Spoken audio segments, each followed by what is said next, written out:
All right, we're all set to go. Sweet. Assuming everyone can hear. Yeah.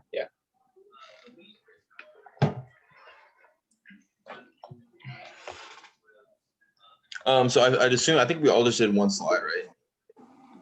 Yeah. So we just go through each slide and then I'll do you guys do the ones you guys did and I'll do the one I did. Okay. I think that makes the most sense at least. So yeah, start up whenever you guys are ready. All right.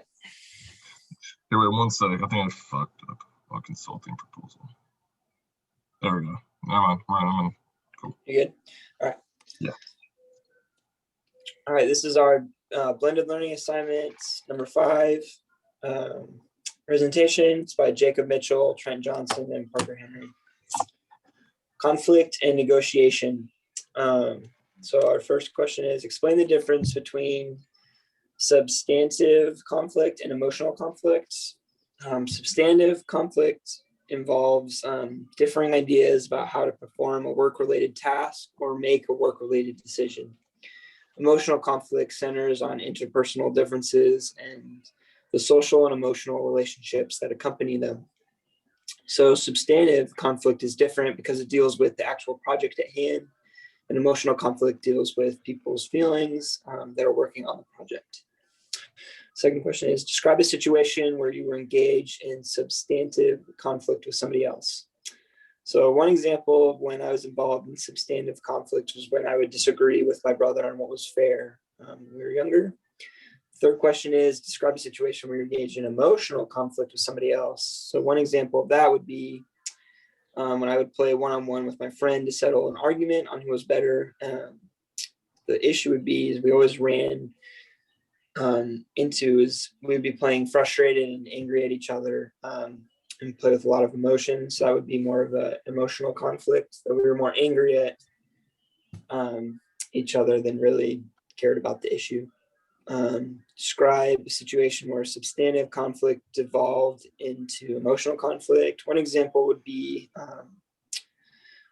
was with my younger brother. We used to fight over what we think was fair, and we'd just get too angry and would say things to hurt the other person. That would be the emotional conflict.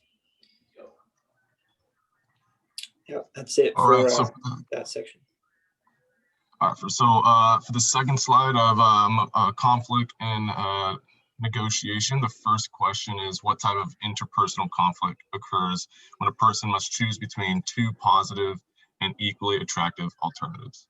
So interpersonal conflicts often involve actual or perceived pressures from incompatible goals or expectations of the following types. Approach conflict occurs when a person must choose between two positive and equally attractive alternatives. The second question is, what type of interpersonal conflict occurs when a person must choose between two negative and equally unattractive alternatives? To answer that is avoidance. Avoidance occurs, or avoidance conflict occurs when a person must choose between the two negative or equally unattractive alternatives. And the last question is, what type of interpersonal conflict occurs when a person must decide to do something that has both positive and negative consequences? Answer to this is approach avoidance. Conflict occurs when a person must decide to do something that has both positive and negative consequences. Alrighty, and the last slide says list and describe the 5 direct conflict management approaches. So the first one is first of all, listing the 5 of them. You have avoiding, accommodating, compromising, competing, or collaborating. And the first question is, which is the most ideal approach? There technically isn't a most ideal approach because each one of them has a place depending on the type of conflict and situation you're in. But I would say the one that ends with the most people in being satisfied is collaborating, which is the 5th one that I listed. And the reason for that is, for the most part, when you're collabing with somebody or you're trying, it means that both parties are equally working and are willing to try and come to the best solution for whatever problem is being presented. So which result is a negotiated agreement. A negotiated agreement is going to end up with compromising. So that is what happens when two people are going to come to some sort of agreement at the end that where both parties are going to compromise in order to get what each one wants out of the situation with as little negatives as possible. The last question is, in what type of situation should someone directly avoid conflict? So generally speaking, avoiding conflict is not the best idea.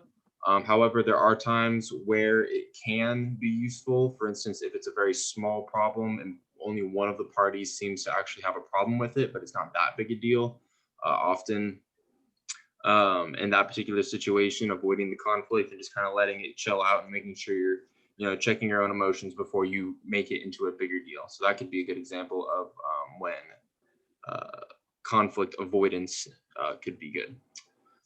That is the last question. Thank you for listening, and hope everyone has a good rest of their weekend. Alrighty, that's it.